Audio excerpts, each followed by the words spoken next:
भवसागर का रत्न वही है, भवसागर का रत्न वही है, जिसमें कुछ निर्मलता है।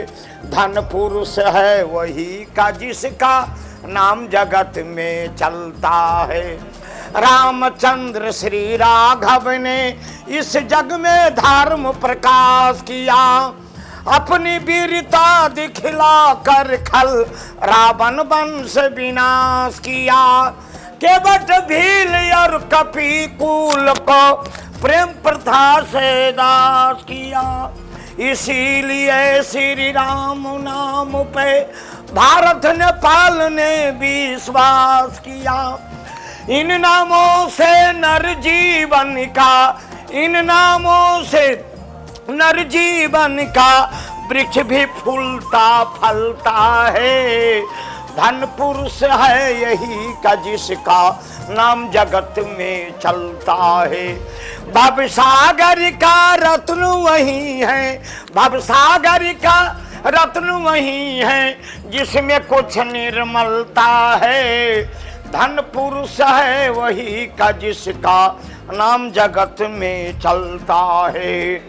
रामचंद्र श्री राघव ने इस जग में धर्म प्रकाश किया, अपनी वीरता दिखला कर खल रावण वंश विनाश किया।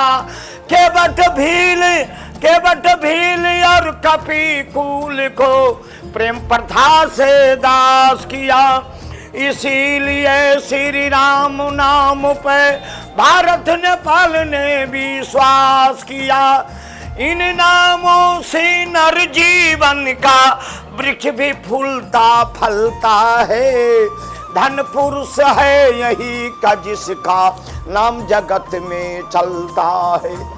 रघु दिलीप सीवी से राजा थे याचकता हरने वाले, रघु दिलीप सीवी से राजा थे याचकता हरने वाले।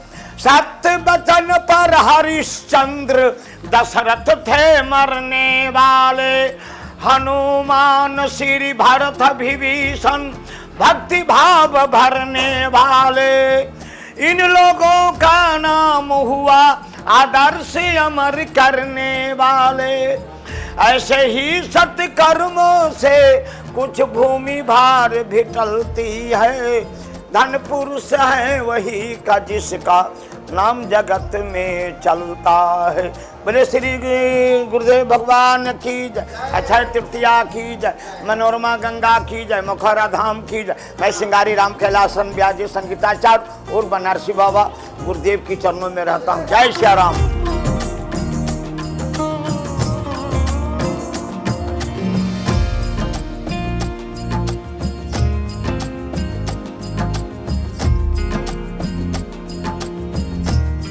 स्वामी जी, आज मखौड़ा धाम में श्री राम महायज्ञ और राम कथा की शुरुआत हो रही है। इस मौके पर दशरथ महल की तरफ से, आपकी तरफ से भक्तों के लिए, जनमानस के लिए क्या आशीर्वाद रहेंगे और क्या क्या तैयारियां हैं? मखौड़ा धाम एक ऐतिहासिक प्राचीन स्थल है। यह वह भूमि है जहाँ पर श्री चक्रवर्ती महाराज दशरथ जी ने अपने गुरुदेव श्री वशिष्ठ जी की आज्ञा से उत्तरेष्ठी यज्ञ किया था। श्री श्रृंगी ऋषि महाराज ने उस यज्ञ को करवाया था और जिसके परिणाम स्वरूप महाराज दशरथ जी को 4 पुत्र रत्नों की प्राप्ति हुई थी।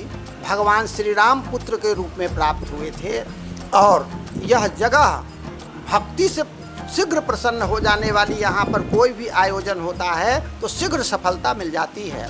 इस जगह की यह महानता है, इसलिए आज भी इस यज्ञ में जो लोग भाग लेते हैं उनकी मनोकामना पूर्ण होती है।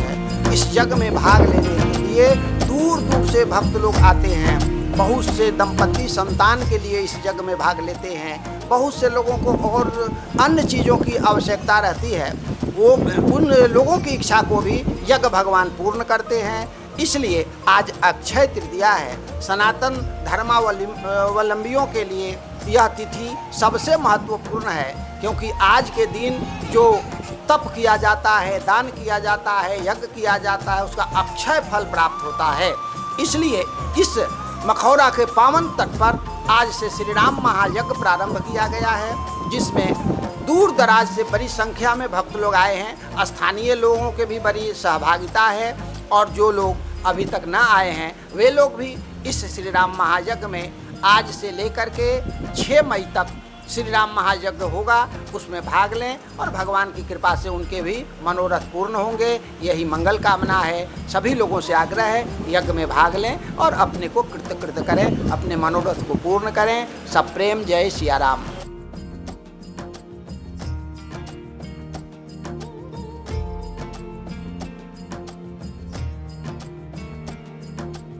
सापरिया जी, आप यज्ञ के मुख्य यजमान हैं, कितने वर्षों से बनते आ रहे हैं और इस बार यज्ञ के यजमान बनकर के कैसा लग रहा है आपको? जय श्री राम। हम इस साल 20वां साल चल रहा है और बहुत अच्छा लग रहा है और भगवान के दया से, हमारे महाराज जी के आशीर्वाद से हम आज तक यज्ञ में लाभ लेते आए हैं और बहुत अच्छा लग रहा है। हम पूरा फैमिली आते हैं हर साल। यजमान बनने का आपके अंदर ये उत्कंठा भाव पिछले 20 वर्षों से लगातार कैसे, कहाँ से प्रेरणा मिली आपको बनने की? ये भाव पहले हमारे माताजी और पिताजी पहले से आ रहे थे तो हम भी उनके साथ आ रहे थे। अब माताजी पिताजी चल बसे हैं, उसके बाद हम आते रहे। अब हमारे बेटे लोग भी आ रहे हैं और अच्छा लगाव हो चुका है।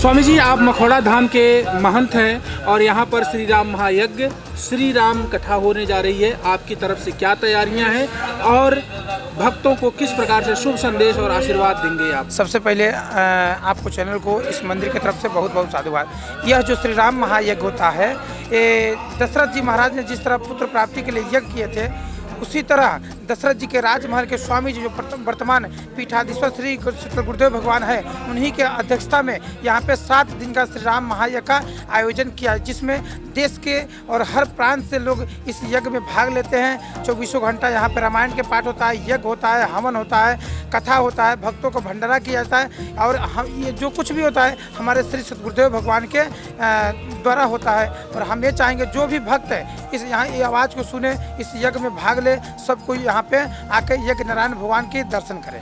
गुरुजी, इस बार श्री राम कथा के कथावाचक कौन हैं और किन किन पीठों के पीठाधीश्वरों को आपके द्वारा आमंत्रित किया गया है? इस यज्ञ में जो है श्री अयोध्या धाम के सुप्रतिष्ठित कथावाचक श्री श्यामदास जी महाराज है, उनकी कथा यहाँ पे कल से प्रारंभ हो जाएगा।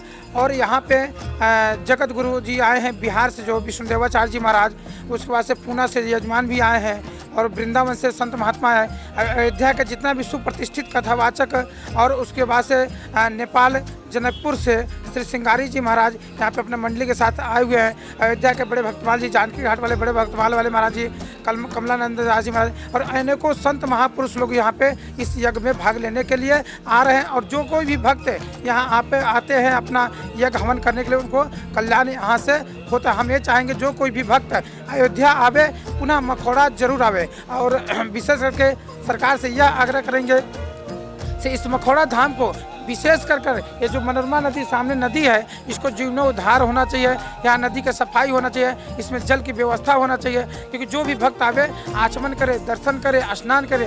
क्योंकि अभी भी यहाँ पे जो लोग दूर से आते हैं आचमन करके चले जाते हैं, लेकिन स्नान करने के लिए जल जो है जो चाहिए, जिस तरह सरजू में जल है, व्यवस्था है अन्य तीर्थों में, उस तरह मखौड़ा धाम में यहाँ पे जल की व्यवस्था करे तो यात्री के जनता को यहाँ पे मिले।